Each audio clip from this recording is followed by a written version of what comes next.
देखिए ये क्वेश्चन कितना आसान लगता है देखने में, लेकिन ये क्वेश्चन बार बार पूछे जा रहे हैं तो आप इसका एग्जैक्ट डाटा लेंगे।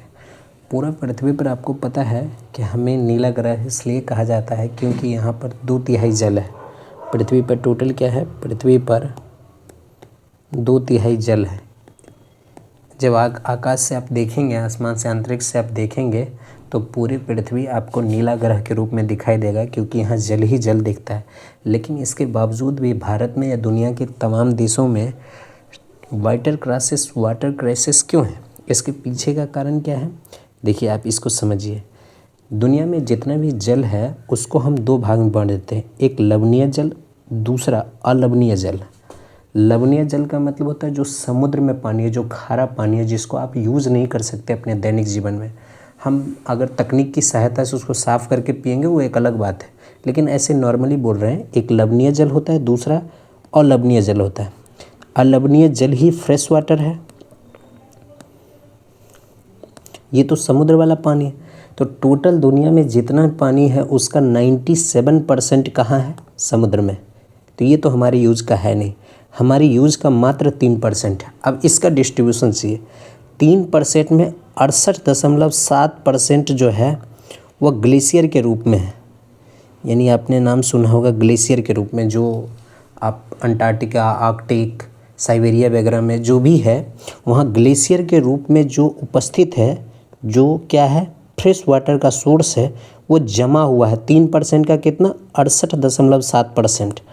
30.1% देखिए, ये एग्जैक्ट आंकड़ा याद रखिएगा। ये 68.7 है, दोबारा अपने से लिखिए 68.7% क्या है? ये ग्लेशियर के रूप में जमा है। 30.1% ये क्या है?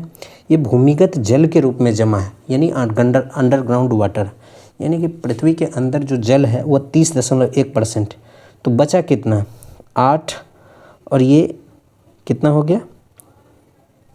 यानी लगभग 98% के आसपास, 99% की टोटल जितना भी परसेंट है उसमें से देखिए सरफेस पर वाटर कितना कम, 0.3% के आसपास ऐसे ही कुछ बचेगा।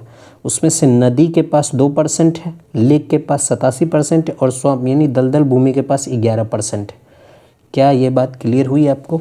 इसको याद कर लीजिएगा, क्योंकि एक बार दोबारा रिवाइज करिए।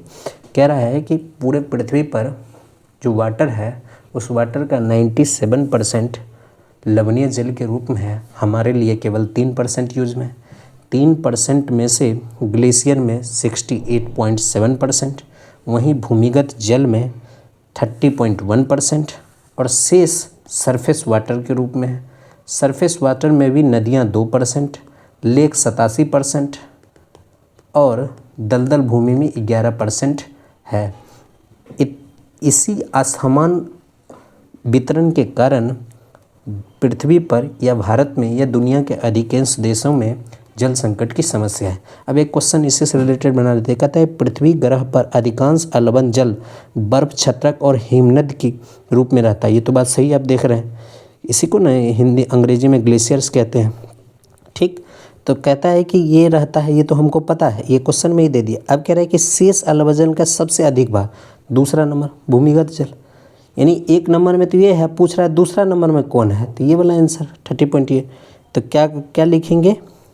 भूमिगत जल के रूप में, सी नंबर आंसर। क्या ये बात समझ में आया? ठीक, धन्यवाद।